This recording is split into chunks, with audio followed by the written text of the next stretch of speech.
we have the question, please? Yes. Ma'am, you talked about how technology sort of plays a huge role, and we know that India right now is emerging. Is this better? And we know how India is emerging as like a global technology solution provider. So, ma'am, I would like to know what is your thought on India in terms of being like a leader, because right now we're seeing how India is emerging in all fronts. How do you think, especially in terms of the rural connect, we are able to like make sure the technology game we sort of dominate in the global stage? Okay, thank you for that question. So I would say that India is already a world leader in terms of technology. Almost half our GDP today comes from IT and IT-enabled services and various other related services. What we need to do, I think, in order to utilize this vast pool of very skilled, very innovative manpower is to see that it is used to improve efficiencies and that it is used to see that businesses use those IT-related services. Most of the IT-enabled services sector in the country today, it is catering to an international market. It is catering to American, European, other Asian businesses. While what we actually can work towards is to see that those services are utilized by indigenous Indian businesses. If the point about the modern world is the use of technology to improve productivity. So India has no dearth of innovation. India is full of talent and energy and technology. But in order to apply that, we need our businesses to come forward and to use that. Many of them are already doing so. Like I said, we only need to generalize those experiences so that others can take advantage of those models. I can take a question, ma'am. I'm Sanjay Agarwal. I'm a student of SSEC 83 batch, Economics Honours. I want to know how do we get the youth of India motivated into nation building? Because what we are lacking today, the Prime Minister wishes that India and we grow, at a fast pace. But the nation, like in the colleges, it's okay. So out of the college, when the youth is there, so they're not really involved in nation building and they're leaving our shores. So how do we retain that talent here?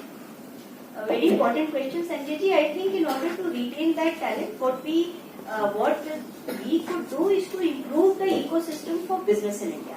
Improve the ecosystem for living. Why do they migrate to other shores? Because they feel that over there life is easier. Just the other day there was an experience that was shared that very large numbers of students are actually going to countries like Canada for a degree which costs anything upwards of $60,000. Many of those colleges that offer those degrees, they are designed for foreign students. Those societies do not value those degrees at all, and people who use those degrees are then subsequently working in a large number of professions at the very base level of the economic pyramid in those countries.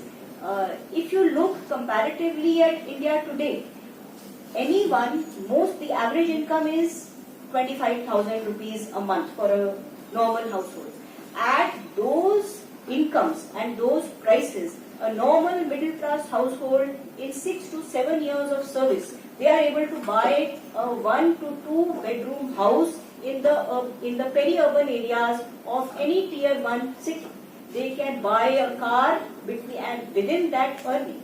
So if we have been able to improve income levels, by the way, this was not the case when I joined service 30 years ago. When I joined service 30 years ago, it took a lifetime to build a house and it took at least 15 to 20 years to buy a car. Today, that is not the case. So the only thing that is really lacking to my mind is a perception of a positive, supportive ecosystem which can help each other. And I would say that kind of supportive ecosystem can come from colleges, it can come from businesses. We have a large number of those kinds of networks. We need to find ways to strengthen that network. After all, every young person in their life faces a period of confusion when they don't really know how do I solve the problem of getting a loan. I have a business idea. How do I translate it into the real time? Or I have set up a business. How do I upscale? I think we have over 6 crore small businesses in India, but upscaling them all is proving to be an issue. For that, you need a system of mentoring. Thank you. Ma'am? Yes, ma'am. As you mentioned that there is a 40% of... Please introduce yourself. Okay.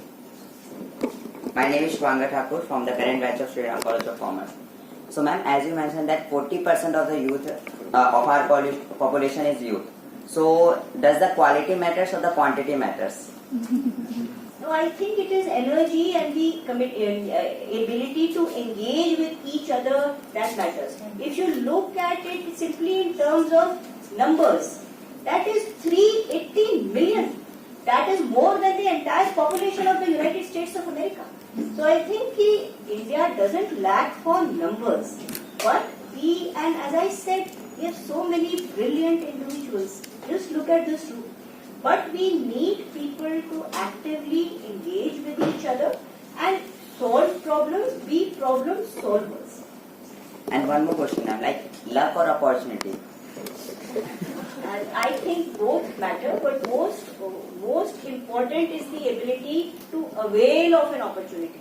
If you look at banks will always tell you that if they have 2 applications for loans, one of them is able to put up the collateral for a loan, but their business idea is not so good, and there is another alternative applicant who has a much better business idea and doesn't have enough money, who to go for? They'll always go for the one with a better business idea because they see that is an investment which will bring return. There is no shortage of opportunities in that. But yes, you have to use those opportunities. Thank you so much. Hi, good morning. This is Ayush Podar, current batch of SRCC. My question was, what opportunities do we as SRCC students have at the Ministry? Okay, so are you talking about learning opportunities? Of course, yes. Yes, so currently actually the Department of Youth Affairs is organizing youth consultations pan-India, and we have about 14 consultations in the coming 8 to 10 months.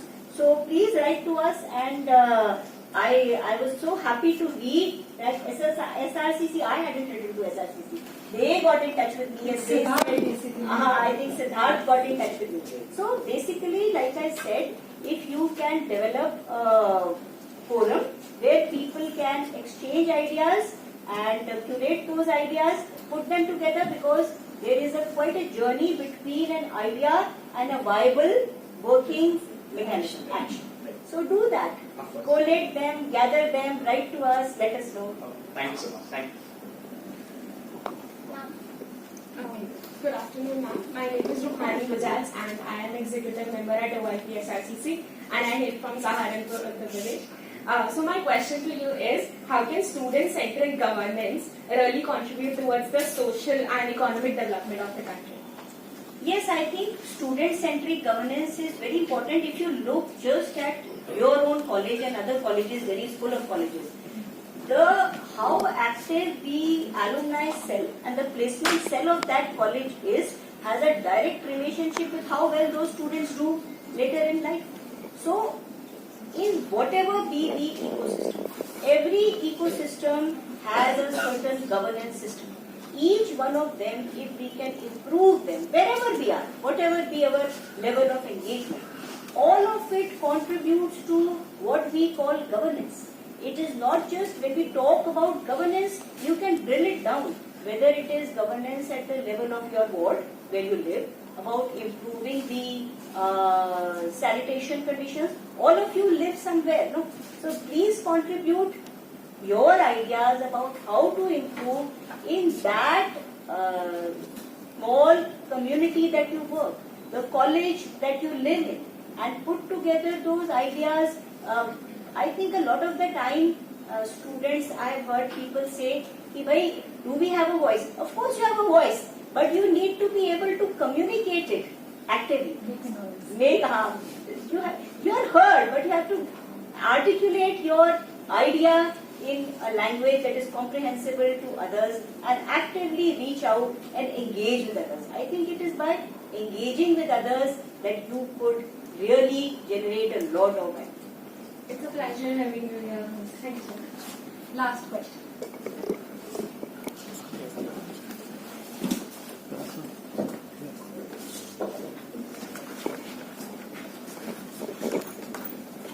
Good afternoon, ma'am. This is Kanika from Economic Honors Batch. Ma'am, I would like to know your view on the escalated unemployment and the post-COVID shocks as a challenge to the demographic dividend that we are talking about. So, how you see the post-COVID shocks to the economy? See, if you look at the data, the economic data says that your economy more or less has recovered and it's back on trajectory. When you are talking about the problem of unemployment, I think we need to look at more robust data mechanisms to capture what it is that people who once they complete their education or even if they drop out of college, what is it that they are doing? We run these field level organizations, the Department of Youth Affairs. There people say that when people, even when they drop out of college, it's not as if they are sitting idle. No one sits idle. They are all engaged in employment of some kind or the other. I think that rather what they used COVID was in an effort to reappraise, reassess where they were and to see where they go from here. So to say that we are still in the post-COVID era and that there is a huge problem of unemployment, I think that may not be a very correct perception. Ma'am, do you really think that our academies give us the right are the youth ready to assess the opportunities? What do you mean? Could you clarify? So ma'am, I just wanted to know that our academics that we are studying, the graduation or post-graduation that we are talking about, so do the youth really ready to harness their potential? Okay, so thank you for that question. See, when I was growing up, there was this whole group of activities that was termed as extracurricular activities. Now that I have put in so many years of service, I always wonder why it is called extracurricular. It is a part of the curriculum. When you look at a curriculum, then academia, studies of mathematics and geography is only one component of a curriculum. Experiential learning, learning to organize group activity, whether it is learning to organize a camp, whether it is going for internship in an organization, whether it is outreach, going into a community to help them build houses, anything. It is that kind of experiential learning which adds to your skill set. All of you have heard of EQ, isn't it? Emotional quotient. So that is just as important. It adds to your ability and your skills. Today when we evaluate people, we get applications for jobs all the time. One of the very important parameters is their ability to relate to others, to work as members of a team, to participate in group activity. All those skills come from experiential learning. So students who take that component seriously, who take their internship seriously, they are fit. They find their jobs much faster. Yeah, fair enough, ma'am. Thank you so much, ma'am.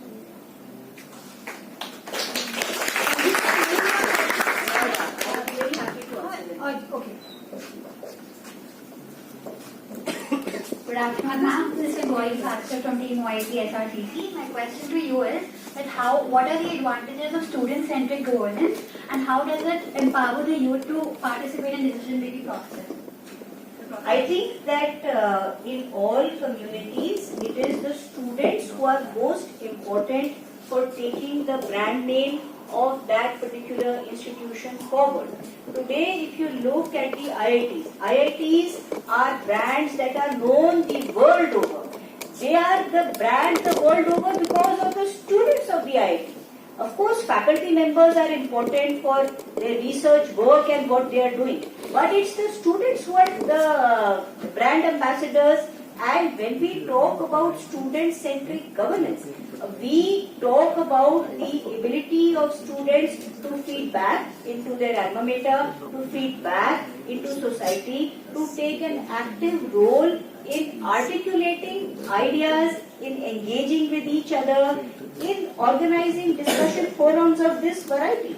I would say that it is that engagement with each other, that expression of ideas, which is the bedrock for public policy of any kind. When we make public policy, we actively look for the reports, rapporteuring reports for events of this kind. They are a very important component.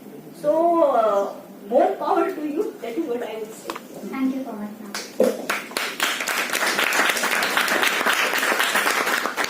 Thank you, ma'am. Thank you, ma'am. Myself, Chandrakash. Please, we'll take questions. Due to paucity of time, we'll not be able to have more questions. Yeah, we can have one last question. We'll take the the remaining questions may please be mailed. Siddharth will share the mail ID and we shall surely convey your questions to the minister. Please continue. It was wonderful to interact with all of you.